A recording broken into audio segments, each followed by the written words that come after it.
আজকের দিনটা আমার জন্য অনেক স্পেশাল। স্ত্রীর সঙ্গে যাচ্ছি ডাক্তারখানায়। শুরু হচ্ছে আমার হেয়ার ট্রান্সফরমেশনের প্রথম ধাপ। ডাক্তারের কাছে পৌঁছলাম, ডাক্তারের সাথে পরামর্শ করে ঠিক করলাম পিআরপি থেরাপি নিব। চেম্বারে বসে একটু টেনশন, সাথে একটু একটু করে স্বপ্ন জাগতেছে। প্রথম ধাপে রক্ত নেওয়া হলো। এটা হবে আমার হেয়ার গ্রোথের ম্যাজিক সিরাম। হাতে একটু ব্যথা অনুভব হচ্ছিল, কিন্তু নতুন স্বপ্নের কাছে এতটুকু ব্যথা কিছুই না।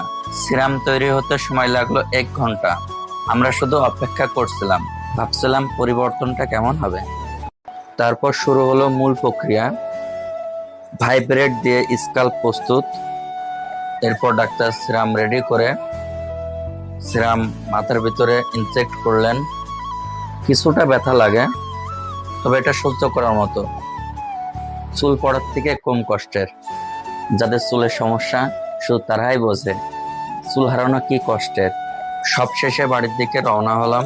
আজকের দিনটা আমার হেয়ার ট্রান্সফরমেশনের নতুন জার্নি শুরু হলো। নেক্সট রেজাল্ট দেখতে সাথেই থাকুন।